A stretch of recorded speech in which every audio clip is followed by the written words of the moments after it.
Welcome to the Terrible Podcast with your hosts from SteelersDepot.com, where you can find all your latest and greatest Steelers news. It's Dave Bryan and Alex Kozora, always lit, talking Steelers. And now, here's Dave and Alex.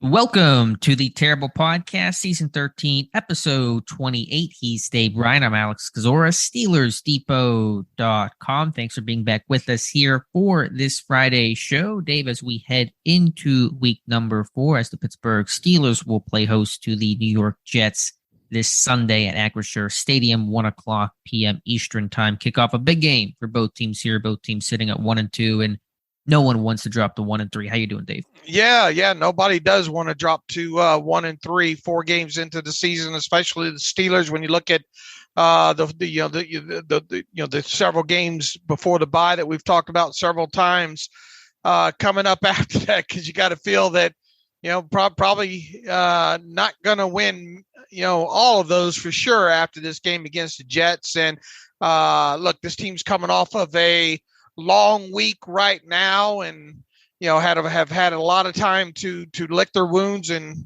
go over what needs to be fixed after the game against the Browns. And you get a Jets team that doesn't look overly polished, if you will, on the little bit of tape that I've been able to watch to this point here. And yeah, you hate to talk about a must-win game 4 weeks into the season, but it certainly does feel like it for the Steelers.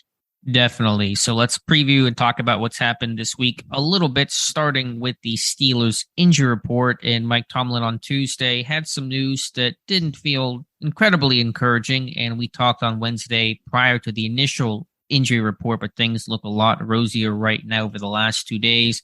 Presley Harvin, Minkah Fitzpatrick, and Kevin Dotson have practiced fully, so they should be ready to go for Sunday's game. No need to elevate Jordan Berry, it appears, barring a setback from Harvin. The only player this team seems to be likely without that is currently on the roster is going to be cornerback Ahkello Witherspoon, who got hurt in the second half of the Browns game, week 3, has not practiced on Wednesday, Thursday with a hamstring injury. Should note, by the way, we're recording this here Thursday evening, so anything that may happen from now until the time you're listening to this, just a heads up there. But it does appear that Witherspoon is very much doubtful to play in this game. Yeah, that makes it a big game for Levi Wallace, right? And Arthur Millette and Trey Norwood as well too. Probably going to see some extra time in there. So look, I mean, if Levi Wallace, this is an opportunity for Levi to step up a little bit, right? And if he comes out of this game and plays well, who knows what that might mean, moving forward here. And obviously, Ahkello Witherspoon had a rough go of it in that game against the Browns. And it does indeed look like Witherspoon's going to miss this game. And yeah, Larry Ogunjobi was added to the injury report on Thursday, but that was a day off, so he should be back at work on Friday. There, he should be good to go. And I'm guessing that, barring any setbacks with Presley Harvin III, that he'll be he's going to be able to punt on Sunday. The team obviously signed Jordan Berry to the practice squad on Tuesday, so he's on standby. Should anything happen by Saturday at 4:00, because the Steelers would have to elevate Berry to the 53-man roster if they need him. So that'll be a kind of a key timestamp. But if Harvin ends the week without any game status designation, then I would predict he'd be good to go. Right, so would I. So overall, this team looking relatively healthy in terms of guys who are on the 53 right now. Of course, TJ Watt still remains on injured reserve. Is there a thought that, let's assume that Wallace plays, competently in this game, that he should basically keep that job even whenever Witherspoon gets healthy? Because obviously it's been a tough start to the year for Ahkello Witherspoon. I think the tape will tell the story, right? I think there's the opportunity there. Look, they're paying these guys the same amount of money, right? Yeah. So up until this point, obviously, Witherspoon's been kind of the predominant guy, but if Levi Wallace comes out on Sunday and plays a good game, it kind of feels like the old hot hand kind of thing, if you will. And who knows how long it's going to take with Ahkello Witherspoon in this hamstring anyway. Give him, if Levi Wallace plays well, maybe you give Witherspoon a little bit more time to get back to 100%. And the fact that he's not practicing on this long week already is, not a great sign. And this might end up even being a multi-week injury with him. It could in training camp, for whatever that's worth. They're typically at least 2-3 weeks. Now, that setting, there's a little less urgency to it all. So maybe the process gets sped up a little bit when we're talking regular season action. And obviously, the degree of the strain plays a pretty big, factor in time missed. But I would not be surprised if Witherspoon missed multiple weeks, including next weekend's game against the Bills. But we shall see. And as you said, Wallace will be a starting corner. Cam Sutton should stay on the outside more. I know Teryl Austin spoke about they're not going to do just one thing to replace Ahkello if he does miss this game. But generally, my expectation is Sutton and Wallace on the outside and a rotation of Millette and Norwood in the slot. Millette primarily on early, quote-unquote, rundowns and Norwood on, quote-unquote, pass downs. Yeah, and going to be a test for sure when it comes to Millette because you'd have to think the Jets are going to try to run the football in this game, right? So going to be, and look, the outside guys too, when you talk about last week in that Browns game and some of that, shoddy tackling, not only by the corners, but really across the line. There are a lot of arm tackles in there. Hopefully they've had time to rest to clean that up. And Millette, for the most part, has been seen, seemingly willing to stick his face in the fan, if you will. So going to be huge for him to step up in this game, as it will for Norwood when he gets the opportunity on the field. Right. I have no questions about Millette when it comes to playing the run. The coverage part's always the one that scares me a little bit. And the Jets, as we'll talk about, they move some of their receivers around. Garrett Wilson's played in the slot quite a bit, and that's one matchup that you want to avoid. So we'll see how Pittsburgh plays it. But Millette very much is that just a very small linebacker at heart, is Arthur Millette, and very much a downhill guy. And the Jets are going to want to try to establish more of a ground game than what they've been able to so far. So Millette will be useful in trying to combat that. Right. From the Jets injury report standpoint, and let me get the names here because the Jets have the funkiest roster in terms of the names. Quincy Williams, the linebacker, remains sidelined with what's the injury on? Ankle. Quincy Williams' ankle injury. Okay. And then one of their edge guys, John Franklin Myers, was limited in practice. Zach Wilson is going to start this game. That was confirmed by Robert Saleh, I believe, on Wednesday. And so he will start his first game of the year after suffering a knee injury in week 1 of the preseason. So Williams is their most notable injury right now, but of course, all attention will turn to Zach Wilson in year number 2 after a bumpy rookie year and see how he looks his first time out. And that John Franklin Myers, it looks like he's trending toward playing. I didn't check back to see if that's been something he's been dealing with for a little while, but only he played, I think it was like 38 or 34 of 68 or 30, I don't know, I forget. 36 at your article says. Okay, 36 snaps in that game against the Bengals there. So, and I think they had something like 68 or 69 total snaps overall, and they obviously do some rotation up front. But John Franklin Myers is technically, I think, a starter for them opposite Carl Lawson there. So, two starters injured for them on defense. I don't think Quincy Williams is going to play in this one. So I think you'll probably see Marcel Harris be the beneficiary, former undrafted free agent, I think, because, they obviously run the 3 linebackers out there and the 4 down linemen. So, this could end up being, interesting for the Jets from a health standpoint in this game. Sure, definitely. So we'll be watching the official word on Williams that'll come in tomorrow on Friday. Again, recording this here Thursday, so Friday today by the time people are probably listening to this. All right, Dave, let's talk about the coordinator corner, which happens every Thursday. OC Matt Canada and defensive coordinator Teryl Austin speaking with the media. Which guy do you want to begin with? Which guy do you think was the more interesting person to talk to, and why was it Teryl Austin? Is the way that I'll ask this question.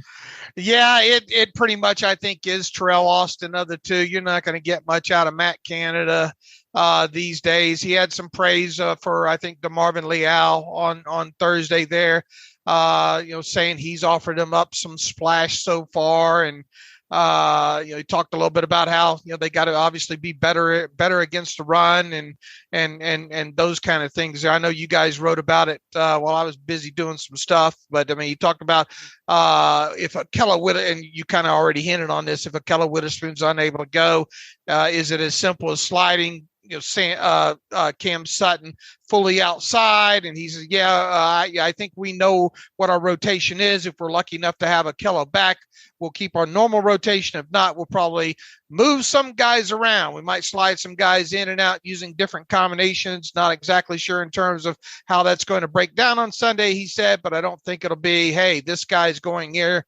and this guy's going there. I think it'll be something that'll be done by committee. So,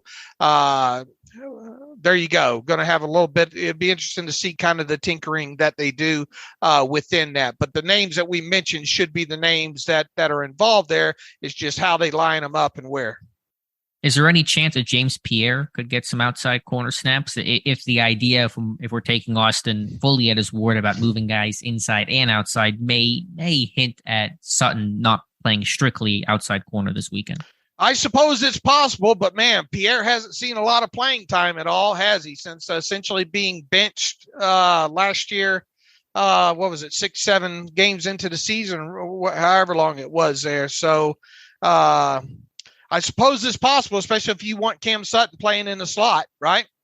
Right. I guess that would potentially come on more passing downs because I think in more run situations, they're going to want Millette out there. So we'll see, but I think it would be definitely a bit of a risk to try to trust Pierre in this game. Again, the Jets have a couple of good receivers. That's kind of a matchup that I wouldn't feel fully comfortable with. You can count on him trying to double move him if he's out there. Mm-hmm.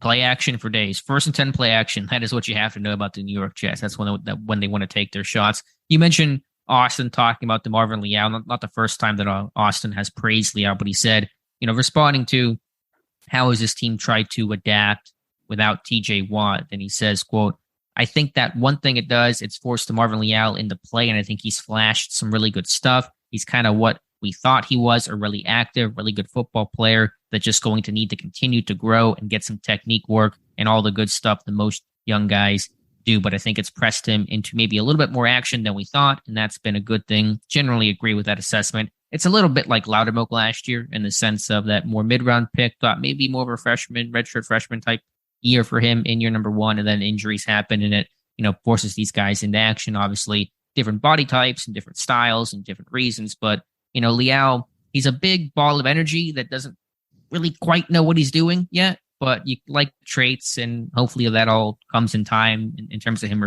refining his technique and being more balanced and finding some actual pass rush moves. Yeah, so I guess we should count on him another, 14, 15 snaps on the outside there, maybe standing up?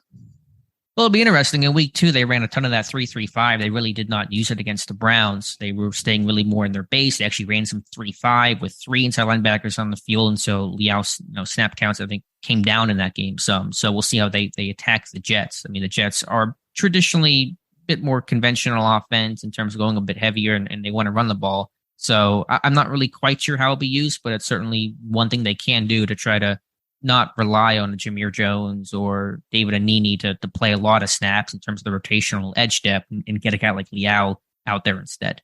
Yeah, you need a guy like Malik Reed to step up this week, You do. And these tackles are ripe for the picking. I mean, obviously, Highsmith on the right side there, but Malik Reed, it's just, and that's what I talked about. I took some criticism for not being super high on Reed when they traded for him, but he's a small guy, and typically small edge rushers in Pittsburgh do not play well. And, Reed's had a couple decent moments, but it's just been that moments.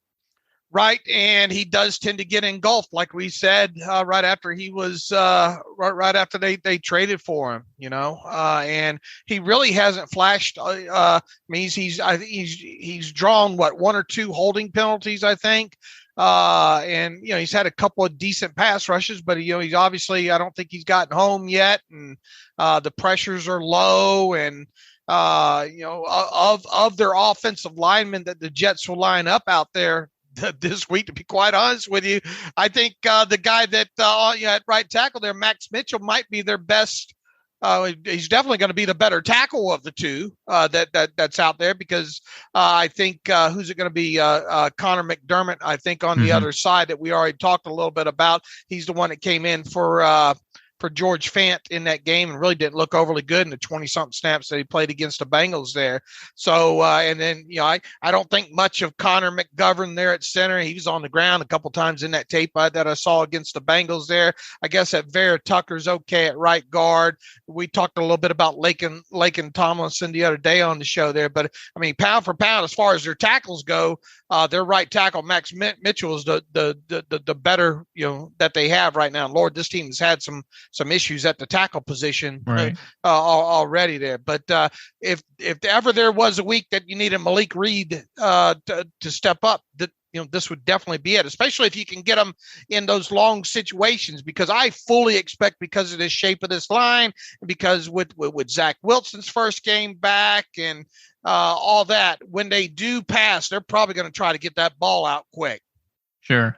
Max Mitchell's a rookie, right? So he's not played a lot of football. So, on the road, that could be a challenge for him. So Malik Reed has to take advantage. And if they do play Leal, that's that stand-up rush end at left outside linebacker like they have been doing, then Leal has to be able to find some moves that work effectively for him. Again, the traits are there, the fundamental, or I should say more foundational stuff is there for him, but he's pretty raw right now. Right. Anything else from Teryl Austin? I think that probably covers the key points that he talked about. Yeah, I think so. And look, he says, about just got to get better at the run, right? Right. That's been the topic all the last 2 weeks, really. Improving the run defense. A good outing in week 1 against the Bengals, of course, with TJ Watt, and then without him. So as much as we focus, and the national media focuses on TJ Watt, and whenever he's out, the lack of pass rush, the run defense suffers really just as much in terms of backside pursuit and making those impact splash negative plays. Not seeing a lot of that lately. How has Cam Hayward done, in your opinion, in the 2 weeks that TJ Watt has missed?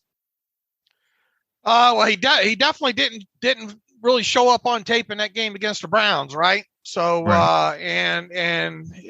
The rookie that he went up against in the Patriots seemed to handle him pretty well on top of it there. So, this might feel like with all these days off and after the last 2 matchups and all like that, this is getting Laken Tomlinson and that center of this might be what the doctor ordered for Cameron Hayward.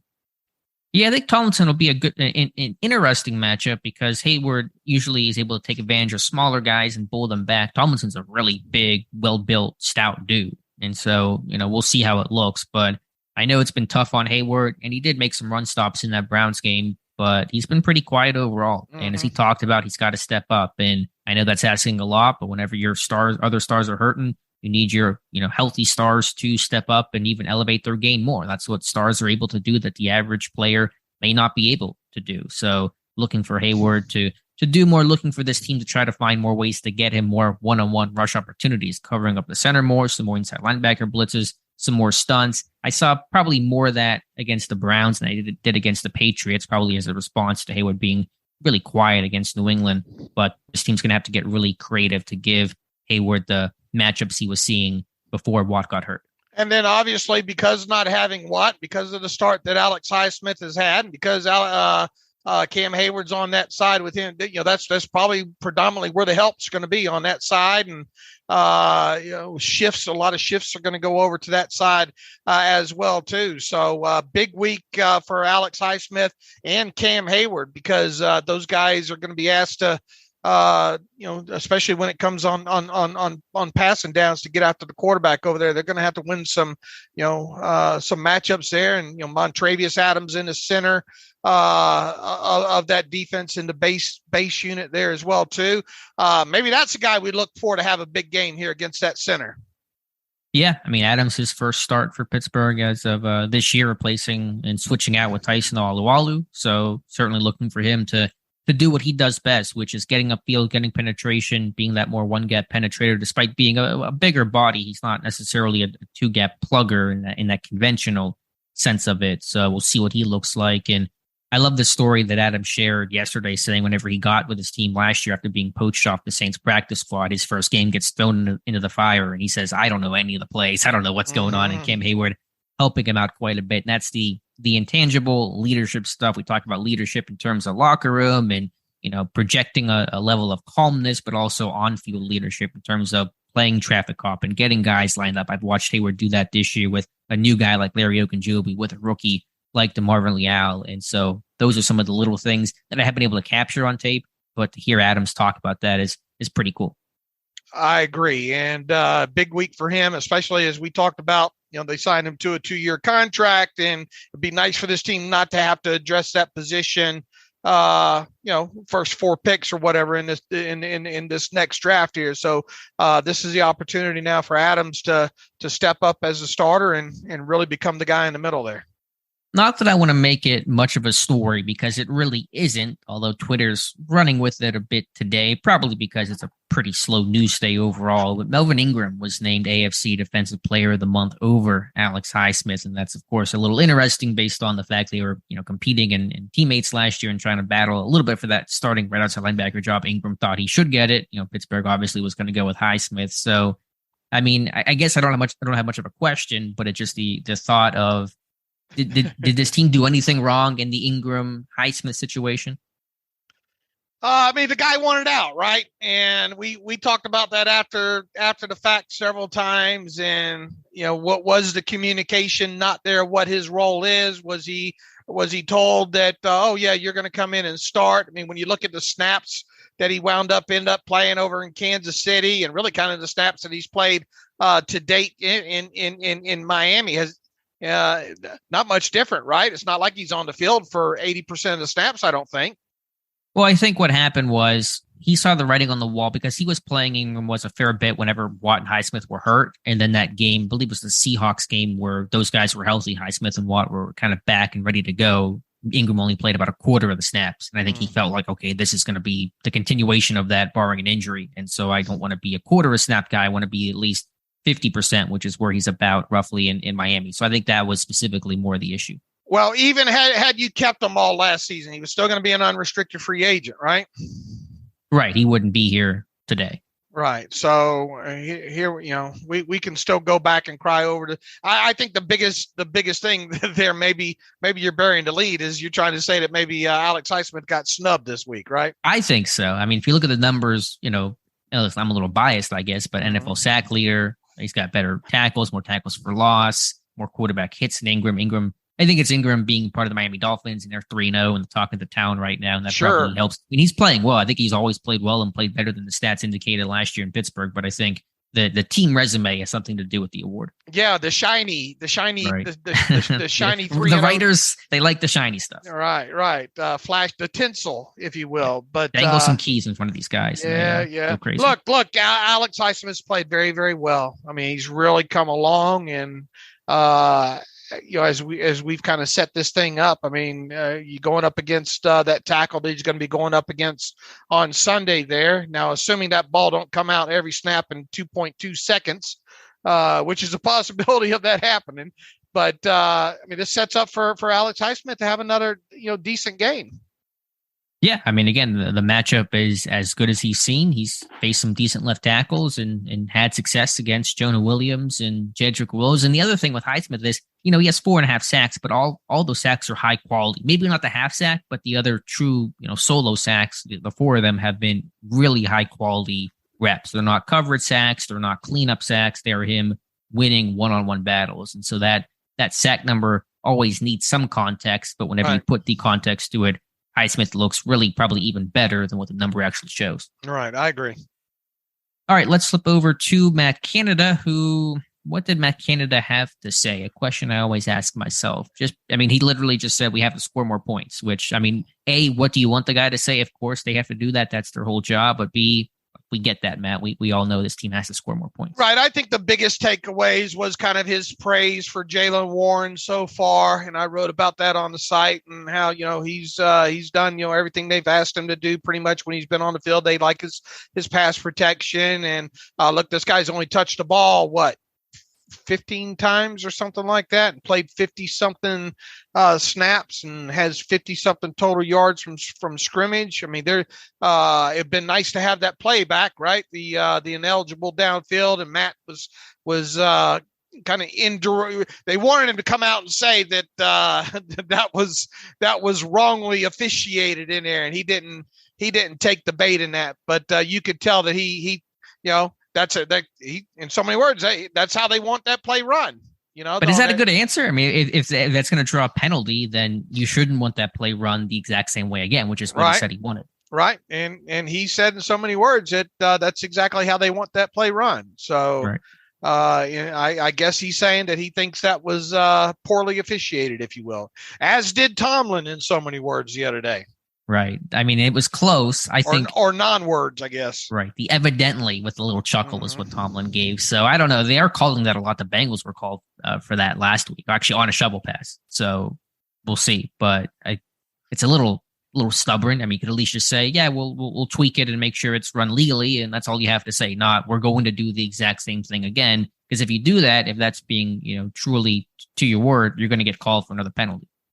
Right. But anyway. I don't want to harp on that too much. I think, as you said, Warren's done well. The other thing they pinned him down on, and it was the right answer, I think, is that asked what real kind of tangible improvements has the offense made over the first 3 games, and he said that he would focus on the offensive line, and he remembers going back to the preseason, coming out of the Jacksonville preseason game, and thinking that and remembering how that was, and he said, I think our line has gotten better every week, and it has, and if there really was one tangible thing that you could point to that you can say, oh man, this has gotten better since the preseason, it certainly is the offensive line. So it was kind of if he didn't answer it that way, it would have been a wrong answer. Right. Well, I think it is the right answer, as you talked about, and the growth of this line has been really impressive. Still ways to go, still things they have to get better at and on overall, but that's a good lesson overall for fans and patience, especially with O-line play. It takes time to gel. It's a young group overall. They dealt with a new coach, and you're seeing this group grow. So as much criticism as Pat Meyer got early on, you have to give that guy a lot of credit for molding that group. Him and Isaac Williams have done a really nice job. Nobody asked him about why Mitch Trubisky likes to throw so far past the chains on 3rd and 5 and short. I was really hoping someone would pick up on that, but no real. And Matt's not going to give you a lot of stuff to work with anyway. No. At this point anyway. So, I think we about covered it there. I mean, his press conferences are really kind of the same thing every week. That's on me. We need to score more points. That's on me. Well, all right. Score more points. Exactly. He did talk about tempo. They ask him about tempo every single time. And I mean, there's merit in that, but at some point, he asked the question, and they've run tempo. They've done it. I feel like people act like they haven't done it. They did in the second half of that Browns game. Actually, more often they did that on a per play basis in the second half than the first half, but it just wasn't effective when your offense is going 3 and out. You can't get a rhythm going. Right. Exactly. I mean, I think we'll see it in this game. To what degree we'll see it, I don't know. I do know that when they had that big boy Quinlan Williams out there, though, some of the comments that have come out of their camp this week with the coaches and all like that. When you get Quinlan, if you start moving the football in some drives, maybe you need to keep Quinlan Williams out there because it seems like it seemed like they were hinting that his conditioning's not up to par. Is that? I saw the tweet. I didn't listen to the comment from the coach. What did the coach exactly have to say? Yeah, you look over at him on the sideline. He's huffing and puffing. Okay, and that's where conditioning gets overlooked so much. We focus so much on X's and O's and scheme and talent and hand use and stuff like that. But if you don't have conditioning, that's why Mike Tomlin every year has that big speech before this team breaks for the spring into the summer of being the best shape of your life, because it's going to be required when you're a Steelers team playing 100 snaps in week 1. Now, look, do you want to run tempo 60 plays a game? No, you can't, Right. But you got to pick your shots and especially in both halves. And especially if it's working, you probably need to stick with it for a little while. Yeah, I think so. And so unless you're going 3 and outs in 38 seconds and your defense trotting back out there. Right. And that's what Canada said. He said that is a downside to tempos. You actually may have your defense come out even quicker. But right. And look, it's no secret what this team needs to get better at. We talked about it the other day on the podcast, a lot of it there. This team's got to start converting third downs because they're actually in. The good thing is, you know how you convert more third downs is you don't get in third downs. Sure. That's one way. But the other way, which they've had some successes doing, as we stated the other day, is they're getting in manageable situations more times than not. In third downs, the 3rd and 5 and less type situation. What did I say? 20 plays, yes. Right there in the tops of the league in that category there. But they're only converting. I think they converted 30% of those right now. They have got that. It's not a secret. You can drill this. You can stat scout a lot of games just by some key stats of the turnovers, the explosive plays, and the third down conversions. And you can get a pretty good idea maybe of who won that game by looking at those. Now, obviously, we go a lot deeper in that, but 1 and 9 just sticks out like a sore thumb. And then so does 33% as a team through 3 games. Now, yeah, it's, what is it? 39 opportunity, 13 of 39, I think, on the season. Mm-hmm. So it's still a relatively smaller sample size. But within that, though, is the context that you have had 20 of those 39 are 5 yards or fewer, So right. That's what makes that stat look even worse and adds some context to it, is the fact that you've only converted 30% of those, 39, it'd be, let's see, of those, how many did I say it was until 20, right? 20. Yeah. Right. 3rd and 5 and closer. What's 20 of 39? Just about half, almost. Yeah, just 40. About half. Yeah. So what is the number? And the thought just came to me now in terms of them passing on 3rd and 5 closer. What's their conversion rate? If you just remove the runs of, say, 3rd and 1 or whatever the case is, what is their passing conversion rate? Do you have that number by chance? I can. So what do you want to know? What is their conversion rate 3rd and 5 closer on just pass plays, not excluding, of course, run plays?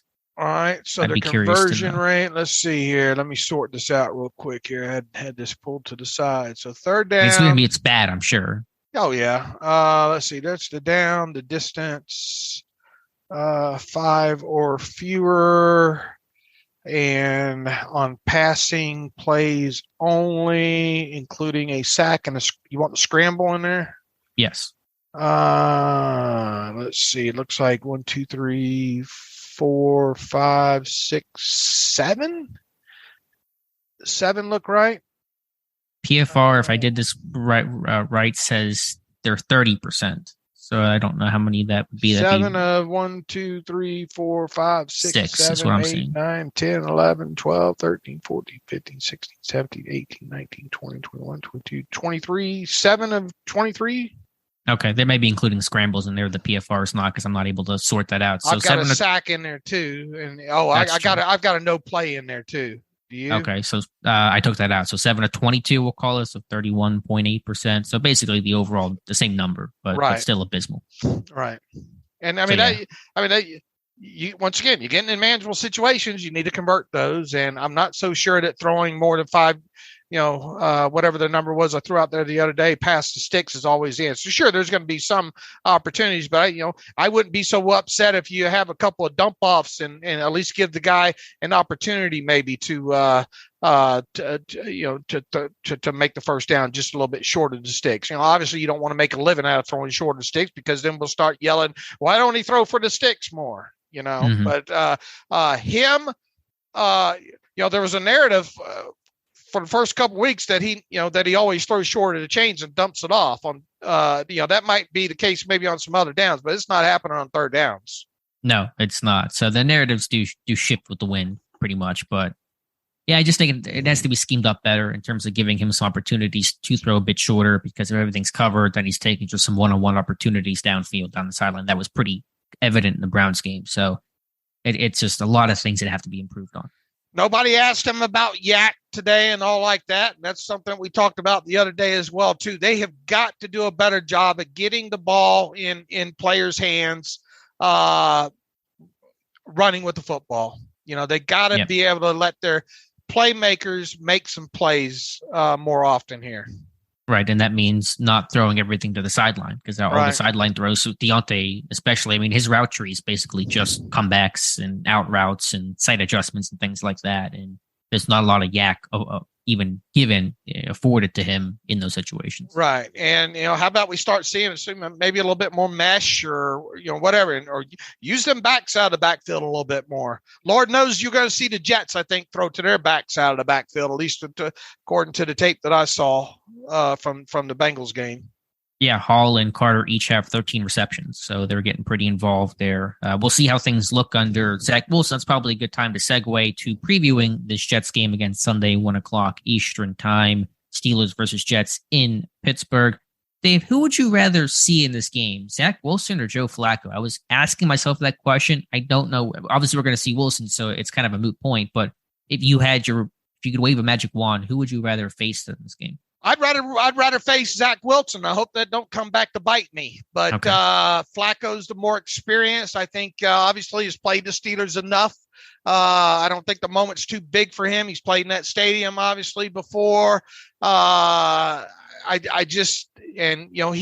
not rusty, whereas Zach is, and Zach obviously hasn't played since the preseason, and the whole timing aspect and that kind of thing. So yeah, I be honest with you, I'd much rather take my chance. And I'm not convinced. They've talked about Tomlin talked about it about Zach's mobility and all like that. Do you really want your quarterback just coming off of a knee injury to go back? Especially, we don't know what the field's going to look like. If it, what's the forecast right now? I haven't checked in several days in Pittsburgh. We talked about the Pitt playing Georgia Tech Saturday night at 8:00. Lord knows if there's rain, what that field's going to look like at the end of that game. And then for them to turn that thing around, I think the last I looked, there's at least maybe a 50% chance. Heck, it might even be higher with that hurricane, making its way on up in there, as up that area as well too. Might be rain in there. So, long story short, do you really want Zach Wilson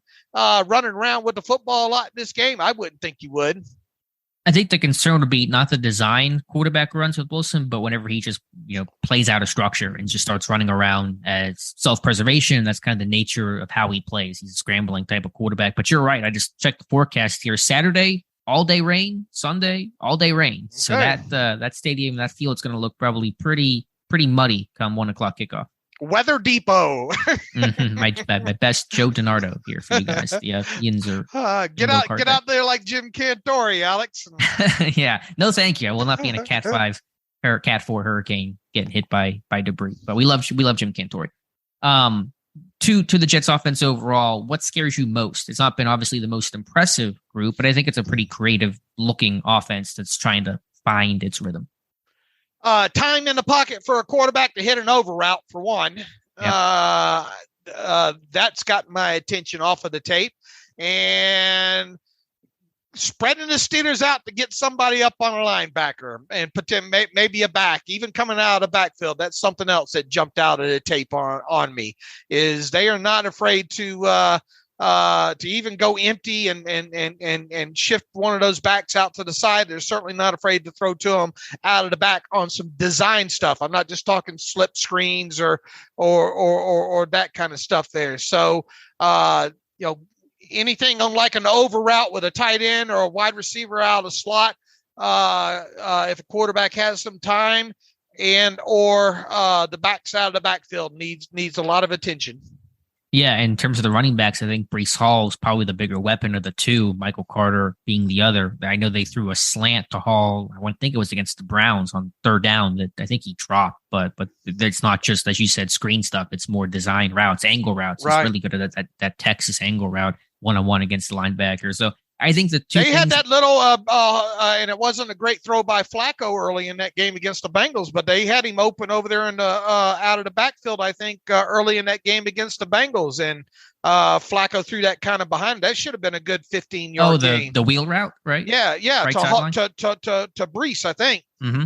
Right. I know. I saw Garrett Wilson's reaction to that play going, man, we just missed that one. So that was a good, it was a slant wheel. You see that post wheel combination a lot. It was really more of a slant by Corey Davis, but still trying to draw that single coverage there. I think the two things that scare me the most is there's a slot fade that they run too. Elijah Moore, third down. Right. He should have caught that. I thought. I don't know. It wasn't a great pass overall, but I mean, that's the type plays that you can put it up and hope give your guy an opportunity to come down with it. But and I think on that one they did something. The running back kind of ran the stop route in that to free up the slot slot fade on that. Yeah, it's kind of like a smash seam where you're holding the outside corner or linebacker, whoever, with that little curl route you can call 5-yard curl. Then you run the slot fade behind. A lot of 1st and 10 play action, ton of that, especially in the Bengals game. They want to take the deep shots on 1st down. And then Garrett Wilson, just the alignment of Garrett Wilson, obviously top pick, one of the best receivers in a very deep class. They'll play him in the slot a lot of creative routes. And, it's not just, I don't know how best to describe it, but a lot of double moves and branching of the route where you're going to run a slant and kind of sluggos and things like that. So watching out for him, number 17, is going to be a really big matchup in this game because he's somebody that's going to move around quite a bit and is a really twitched up guy that creates a lot of space. As much as I think that they'll probably come out trying to establish the run in this game, evidently the Jets' 156 pass attempts in the first 3 games is the second most in the first 3 games in NFL history. Who's first? The 1962 Broncos. What? With 162 pass attempts in the first 3 games. Who was the quarterback then? Scott. This comes courtesy from Scott Kazmar, who's works all over the place, Football Outsiders, and he might just work for himself right now, freelance or whatnot. But most pass attempts in first 3 games in NFL history. 1962 Broncos, 162. New York Jets, 2022, 156. They're tied with the 1981 Vikings at 156. And then the 1995 Patriots would be next at 150. So Flacco has flung the football. How's that? He has. That is some weird company to be in. I think Bledsoe 95. Doesn't Bledsoe still hold the record for most attempts in a game? I believe that probably came in 95. He threw 74 passes. Someone email the show and let me know that information there. But do they really want Zach Wilson back there throwing the football that many times? No. I wouldn't think so. I mean, they've been playing from behind all 3 games, and so that's kind of forced them. I wonder maybe what their first quarter or first half split is, but obviously, as you talked about, they want to be able to run the ball. They have 2 backs who spent pretty high draft picks in Carter last year and Hall this year. Their tackles are mush, and so they know they really can't sit back and try to throw 50 times and expect to win a game. And, the Carter, obviously, we looked at him, studied his film along with the Williams kid out of North Carolina. I mean, Carter can home run you. Yeah, and they're tough guys. They're tough, physical, not necessarily the biggest guys, but especially Carter. He's short, but not small. Kind of a Jaylen Warren, I guess, in some sense of it. But yeah, overall, the offense, a lot of play action, inside zone schemes, one back power type stuff as well. So they try to mix things up decently well. I think it's being schemed and coached well. The talent's just not quite there, and the tackles have been hurt, and the quarterback's been hurt, and they got some young receivers overall. So it's still trying to come together. But again, Wilson and some of their play pass game are the 2 biggest concerns top of mind right now. Right. Defensively for the New York Jets, it's a stout front in terms of that front 7. The run defense is top 10 in football, and they faced the gauntlet of the running teams. They played the whole AFC North to begin this year, the Ravens, the Browns, and the Bengals. And they've done, I think, pretty well overall. The interior guys that Tomlin talked about, Williams and Rankins. And to me, Solomon Thomas popped a lot on tape, number 94. So trying to run between the tackles is not impossible, and this team has improved. The Steelers' offensive line has, but it's going to be a challenge in this game. I think you got to try, though, without a doubt. I tell you, Carl Lawson, where was he? Has he jumped off the tape on you any? Well, Jonathan watches more the individual than I do. I know he has a half sack. He does have 5 quarterback hits, so it feels like he's getting some pressure, just the sacks haven't come yet. Okay, and I know they're not afraid to blitz one of their linebackers up the middle, especially if it's green dog type situation, something like that. When you look at obviously C.J. Mosley, being former Baltimore Raven and all, like a smart guy in the middle there. It will be interesting to see what happens with them without, how Marcel Harris can fill in for Quincy Williams up the middle there. So you just gotta turn those big guys in the middle there, Rankins and Williams, and as you mentioned, Solomon Thomas. I mean, typically my thought was run to the outside, but this team, the Steelers team, does not run outside well, and so I think it really will become that war and that battle in the trenches to just try to win the point of attack. And you'll take some wins, take some losses. Hopefully the wins you get you, some decent yards, but that'll be the big test really when you're looking at Mason Cole, Kevin Dotson, James Daniels against that Jets interior might be the overall matchups to circle. Would be nice if you could run some outside zone here, right? Yeah, I just haven't seen that much. They ran some toss plays earlier this year in the summer, but they haven't done a ton of that, and it's not been that successful. Right, or maybe some pin and pull or something. Try to pin some of those guys inside. I think with Jaylen Warren, he's gives you the biggest opportunity to pop one, and boy, he sure does get in the hole quick. Mm-hmm. And if anything, this offensive line where they struggle is getting off and in this duo into the second level cleanly, So, but I still think that you have to try to run at this front at least early. I mean, I think you got to pound it up in there on them. I think a lot of window dressing, even more than usual, for the Matt Canada offense is going to be required. The Jets seem to. They're not super disciplined with their eyes. They're going to take the cheese on some of the jet action and stuff like that, and that may free up the run game a little bit. The Jets don't do a lot of shifting, responding to motions and things like that, so it really won't change the picture of the offensive line, which is a downside to motion. So I think you're going to see a lot of that jet stuff used and faked as well to try to draw some of the eyes, especially if they're playing with a backup linebacker if Williams cannot play in this game. All right, and as far as passing game goes, how much of Sauce Gardner do you want to go after?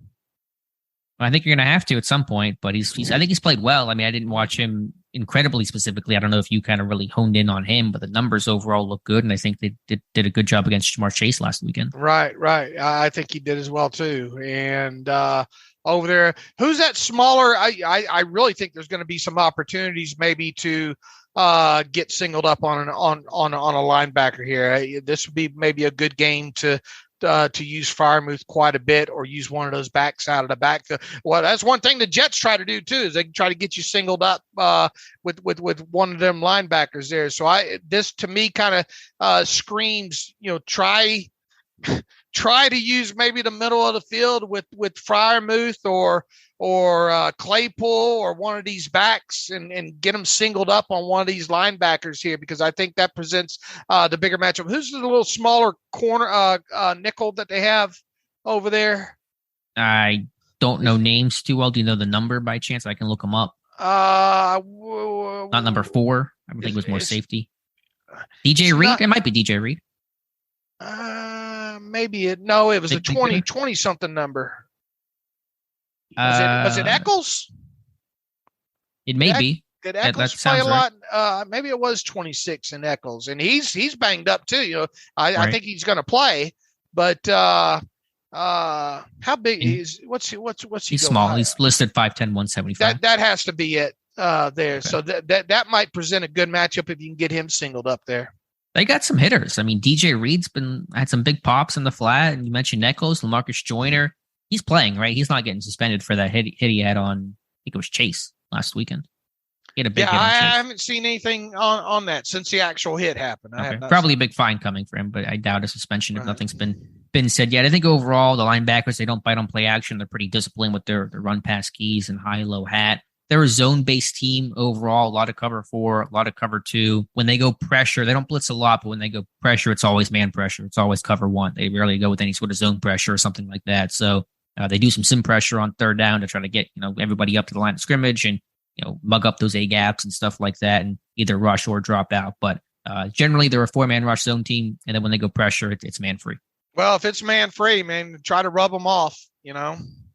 Yeah, and got to know where the ball's coming out hot because they're going to send numbers, and guys have to win their matchups. And again, you scheme things up to try to, as you said, get leverage and things like that. That's going to be the really critical part of defending their pressure packages. Yeah, what have they given up explosive play-wise? Oh, if I can find my numbers here, I can tell you. I think in the run game, they've been pretty good. The pass game, I'm not 100% sure as I try to not make too much noise with my paper here. Let's see where they've been at. Offensively, just 7 plays of 20-plus yards in the pass game, which is tied 5th best in the NFL. So not too bad. And the Steelers have 8. Oh, that's what they've given up. How many have the Steelers given up? I'd have to look. I don't know the number. Yeah, okay. And the Steelers haven't been explosive at all. 8 explosive plays offensively so far, and none of them are obviously, I don't think, running plays there. So once again, I think you gotta they've got to get the football to their playmakers out in space because they need a lot more yards after the catch than what they have right now. They do, for sure. Let me pull up that number on. Let's see here. Passes of 20-plus yards. Again, the Jets have been pretty stout this year, and Pittsburgh has allowed 9. That's about average overall. Okay. Any other thoughts on the Jets? Anyone else that you want to mention, play or scheme that's worth talking about? They will use, obviously, the wide receivers in motion. They're not afraid to go empty. At least they weren't with Flacco. I think once again the backside of the backfield is something that really stuck out to me on tape.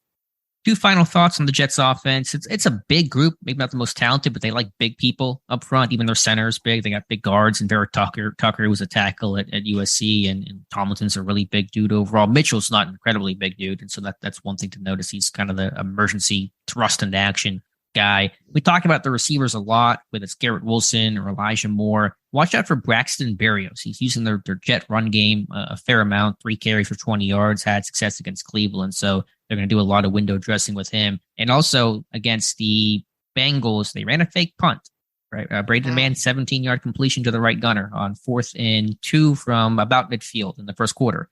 And so I doubt they're going to do it again because it's so recently on tape, but watch out for that fake punt. Okay.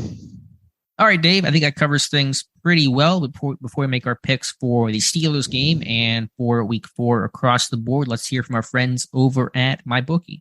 You know football and you pick winners all the time, so why not get paid for them at MyBookie? Bet single game spreads, money lines, or parlay multiple together to increase your payouts.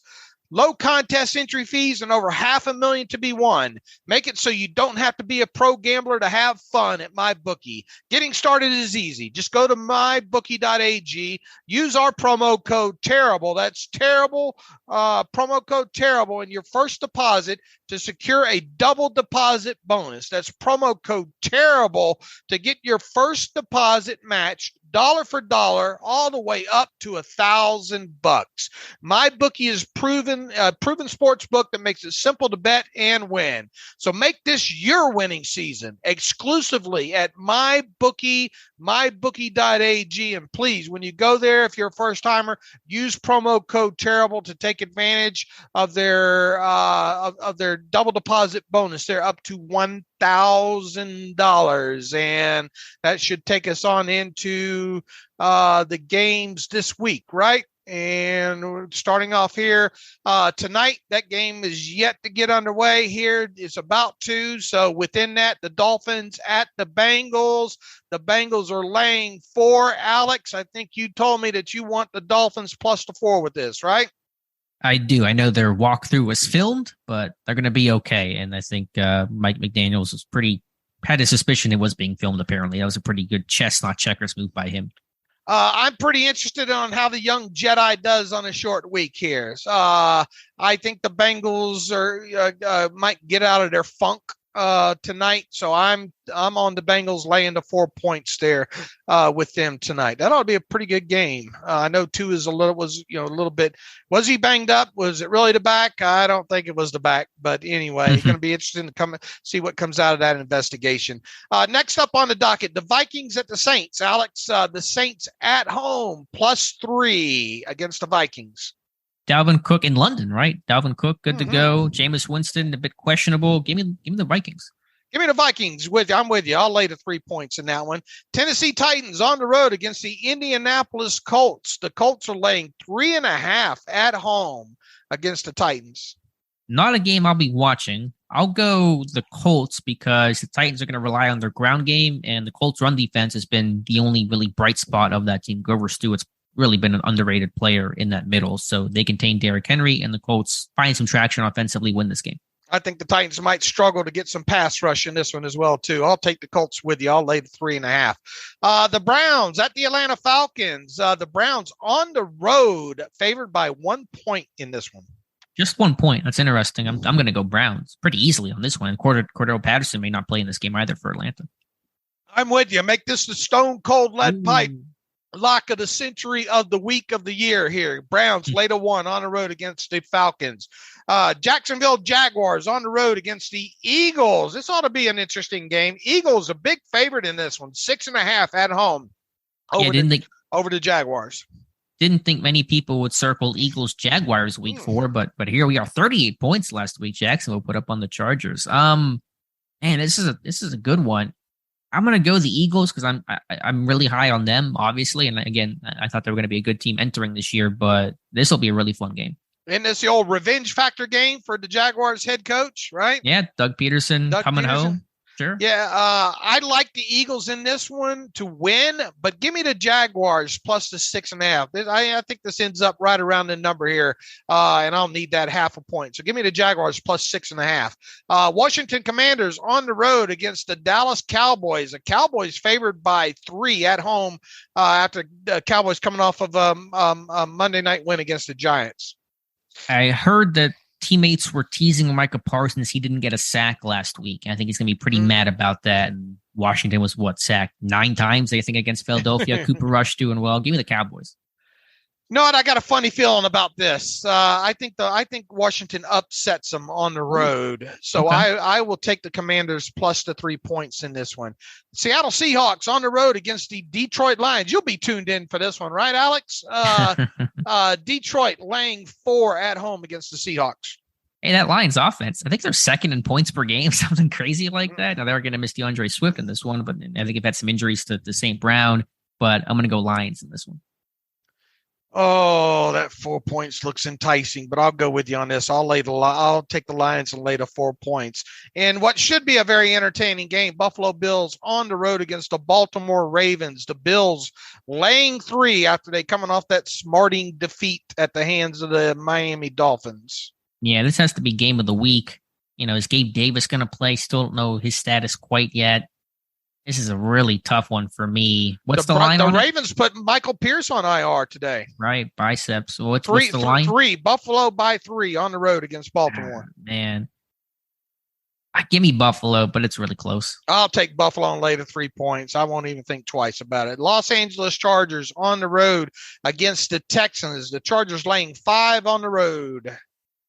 Herbert seems to be healthier. Keenan Allen still questionable, but man, all the injuries they've had, no Rashawn Slater, no Joey Bosa. Chargers win, close game in typical Chargers fashion, but Texans cover. I'm going to go the other way. I'll have the Chargers covering. Mike Williams is going to have a big game in this one. I need him to, by the way. I'll take the Chargers late to 5. The Chicago Bears on the road against the Giants. Giants laying 3 at home against the Bears. Now, I know that's a game you'll be watching. You're going to make sure you get that one TiVo'd. Bears-Giants. The Bears are just a mess. They have no pass game. The Giants aren't a lot better. They just lost Sterling Shepard, but there's Barkley's running well. Give me the Giants. I'm with you. Give me the Giants lay the 3 points in this. Arizona Cardinals on the road against the Carolina Panthers. Panthers laying 1.5 points on the road against the Cardinals. Yeah, it's a weird one. Arizona they got to get back on track at some point. You'd think with the talent there. So give me Arizona. Yeah, I'm with you. Maybe this is the game that gets Rule fired. I don't know. Give me the Cardinals straight up in this one. So I'll take that 1.5 points with you there. New England Patriots on the road against the Green Bay Packers. Obviously going to be without Mac Jones in this one. That means Brian Hoyer gets to start here. Packers laying 9.5 at home against Bill Belichick and company. Famous former Steeler, right? Wasn't Brian Hoyer a Steeler for a hot minute? Yeah, for a couple of weeks, wasn't it? A week and a half or a week or something like that. It wasn't long. Like that. That's got to be some better Noah Steeler for my next year's segment. I'm going to go with the Patriots actually to cover in this one. Belichick comes up with a great defensive game plan. Hoyer, the veteran, and I mean, I doubt Mac Jones plays, but they're not ruling him out. So who the heck knows? But I'm going to say the Patriots to get their run game better. It's a 4-point game or something like that, but the Patriots cover. I'm not sure the Patriots can score many in this, so give me the Packers lay the 9.5 in this one. Denver Broncos on the road against the Raiders, and they have not been playing good football. Raiders actually favored by 2.5 points, looking for their first win, I believe. You know what? I'll say they get their first win here. I'll be a little optimistic on them. If they don't, then Josh McDaniels' time in with the Raiders may be incredibly short. I'll take the Raiders lay to 2.5 at home against the Broncos as well, too. Kansas City Chiefs on the road against the Tampa Bay Buccaneers. This is a pick'em game, straight up pick'em. Tampa Bay and who? The Chiefs. The Chiefs. Pick him, really, with the way that Buccaneers offense is struggling. Give me the Chiefs in this one. Give me the Chiefs in a pick'em game. I'm with you on this one. All right, the Rams at the 49ers.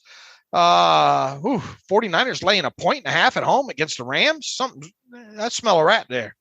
Yeah, give me the Rams in this one. Their offense is not fully on track, but the 49ers are really derailed right now. Right, I'm with you. I'll take the Rams lay the point or plus the 1.5 in this one. All right, that brings us to the Steelers hosting the New York Jets. Right now, this one is 3 points. Steelers favored by 3 at home over the Jets. Man, Dave, I don't know about this one. I thought about the Steelers needing to get that run game going, but the Jets' run defense being strong. That's giving me a lot of pause here. I don't know if people will like me for this pick or not. I'm going to go one last chance here and go Pittsburgh 24-17. But of course, I'm now 0 for 3 picking Steelers games this year. So I don't know if people will like that because it's telling you that probably I'm going to be wrong about this one. Look, I'm relying on the defense, the Steelers defense on this one here on the long week. Hopefully the offense will be a little bit better in this one. I think maybe the Steelers maybe get a defensive touchdown in this one to help out here. I like the Steelers very close to your score. I have written down 23-17 in this one. So what's that? 23-17. That's 40 points. The over-under is 41.5 in this one. So I guess that means we would be going under there. But I have them. Is this the first time I picked them? I think it is, isn't it? Is it? I think I know you picked the Bengals, and yeah, it is. You had the Patriots as well. Right. So I guess this makes it the first time I'm picking the Steelers. So they're guaranteed to win there. Now I feel better. Well, it's kind of a unstoppable force, a movable object. I haven't picked them right, and you're 3-0. Right. I just think that their defense will show up for this one. That's what I'm counting on. So how confident are you though? Not very. Look, with this offense right now, the one of the key facts is at least they haven't, sure the end of the game against the Browns was that fluky turnover, and I think they've had one other turn of the Mitch Trubisky tipped interception. Other than that, but they protected the ball pretty decently overall. Yeah. So. Now if they get into turning this ball over 2 or 3 times against the Jets, then obviously all bets are off the table there. But once again, I'm counting on the defense showing up for this one. So 23-17 is what I got it. And on paper, the Jets have 7 giveaways this year. They've been sacked 9 times. I know, it's Wilson versus Flacco, but Wilson will run himself into pressure a lot too. So that mobility can come at a cost. It cuts both ways. So it matches up well, I think, overall for Pittsburgh if they can establish a ground game between the tackles to some degree. If they can do that, they'll win. If not, then it may be a real battle. All right. Shall we get to a couple of emails here to close this thing out? Yep, let's do it, Dave. Let's get to reader emails and close out today's show. All right, weakest position group from our buddy Dan Russell over there in Brisbane, Australia. Love the podcast, keeps me entertained at work, stops me from falling asleep behind the wheel. Well, we got that going for us. Just had a question with the O-line appearing better than we had hoped. Have your thoughts on what the Steelers' weakest position group is changed? Do you think that O-line is still guaranteed top 2-round selection, or could something like cornerback be a surprise need? Look, from where I sit still, Yeah, I think early pick needs to go to the offensive line. We'll see. Obviously, we've got a long way to go here in the season, but I'm still in the offensive lineman category there early. Any one specific position you'd be looking at? Left tackle, left guard? I think yes, but probably tackle, especially if you're going to be picking early. Right. Yeah, I mean, it's always tough to answer that because the landscape changes so much. It already has changed a bit from where you were before the year began. You're looking at potentially corner, strong safety, inside linebacker, Bush Edmonds likely to go, defensive line. I mean, you could lose Wormley, Ogunjobi, Alualu's going to retire, Hayward another year older. Yes, there's Allen Lattimore, but you may want to address defensive line. How free agency goes can affect these things so much. So it's really just a guess right now what position they may address. It's really hard to answer, but I think O-line, inside linebacker, strong safety are the ones that first come to mind. I'm not a huge fan of cornerback in the first round either. It feels like too hit or miss with that position. Or with this team at that position. Yeah, with this team at this position specifically there. But never go wrong with the edge. I don't think.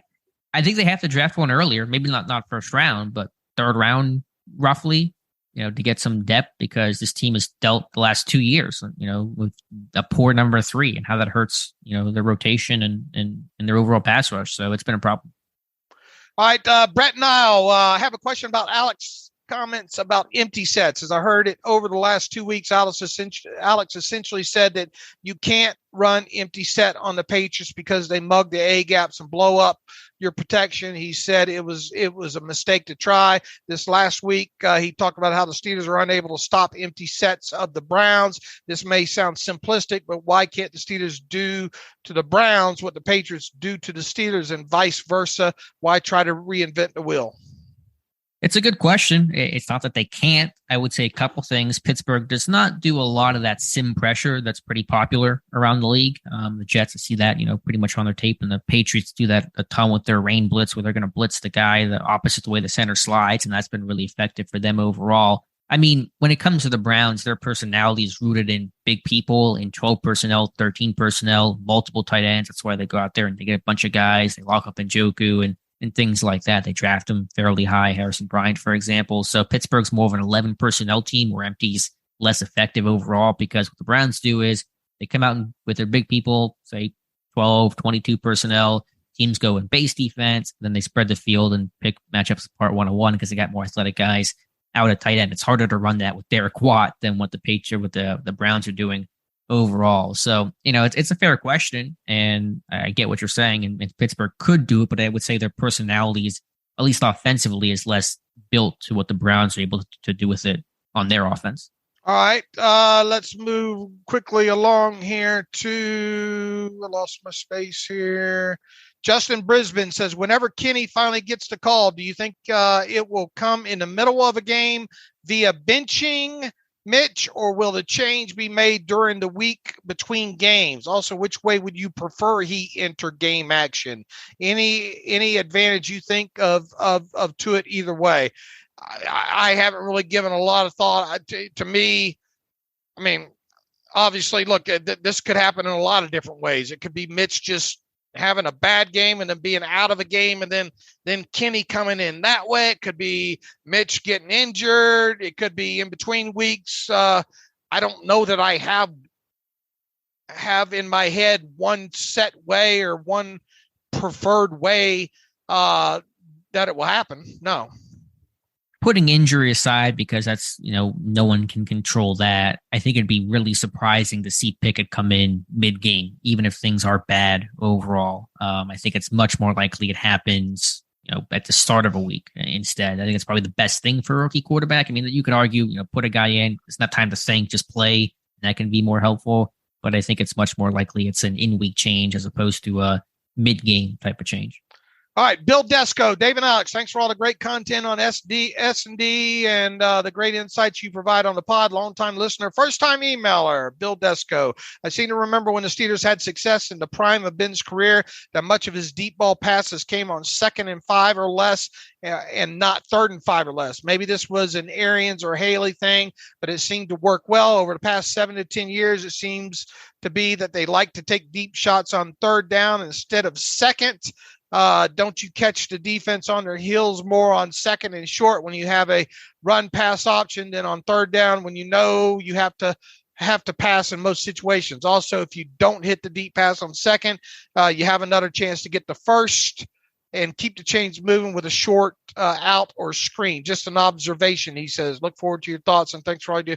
Man, I had to go back and look at the stats on Ben. Ben was, especially later, Ben's never been afraid of 3rd and short and throw deep, Right. For sure. Now, as far as he's talking about 7 to 10 years ago, I'd have to go back and look at the numbers on that. I get what he's saying, and it's probably playing into the kind of the stuff that we talked about this week on some of these extra deep shots on 3rd and 5 or less and all like that. I mean, I hear you, especially if you're running the football. Look, if you can get in a 2nd and 5 situation, that seems like, is that allowed? 2nd and 5?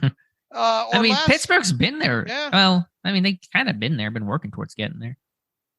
Look, if you can run effectively on 1st down and get into a 2nd and 5 or less situation, and maybe run some play action, then take your shots that way, sure. But look, here, Mitch, I wrote about this back in, I don't know, June, July or whatnot. Mitch Trubisky's just not very good more than 20 yards down the field. So I think you better be judicious with those shots whenever you do take them. Now, he's right up in among the league leaders in 20 or more yard passes and all like that. But you got to start hitting some of them. I mean, if it was up to me, I'd like to see more of these digs and slants and as we talked earlier in the show, I think one of the biggest things this offense needs to do, especially this week, to kind of get out of their funk, is get the ball in the hands of the playmakers moving in space to get some yak. I agree 100%. And yeah, I think the battle Pittsburgh has is that Trubisky, not the best deep ball thrower, but there's so much talent at receiver. You want to let those guys make plays when Pickens is making catch of the decade type plays. You feel like, let's keep throwing the ball deep. And even if it's not perfect, our receivers are going to make a play. So that's, to me, the dilemma this team's facing right now. In terms of the data, I have no idea. I mean, I don't mean to doubt that, but maybe that's a decade stuff ago. I don't know what the rate of 2nd and long or 2nd and short deep balls were, so that may all be misremembering or not totally accurate. I really couldn't comment on that. Like I said, we'd have to look at that. I can't rattle it right off my head. And I'm really wanting to get to watch this Bengals game right now that just came on here. All right, I think and that's perfect timing because we just got caught up with the emails here, Alex. You and I will be back on Monday recapping hopefully a win. Steelers over the Jets there. And in the meantime, a lot of content upcoming on SteelersDepot.com helping you get ready. We've got the offensive and defensive breakdowns and keys to the game and things to watch and everything along those lines. So we hope you're going to the site and checking out all the great content these next several days on the site there. And once again, Alex and I'll be back on Monday to recap everything that happened on Sunday in the Steelers game. So in the meantime, you can follow me on Twitter at Steelers Depot. Follow Alex on Twitter at Alex_Kozora. Follow the show at Terrible Podcast. Email the show, theterriblepodcast@gmail.com. If you like what we do, want to donate to the cause, SteelersDepot.com. Hit the donate button up right navigational bar. Also, if you like an ad-free version of the site, SteelersDepot.com. Hit the ad-free button. For $25, you can have an ad-free version for a calendar year there. So within that, as always, thanks for listening to the Terrible Podcast with Dave and Alex.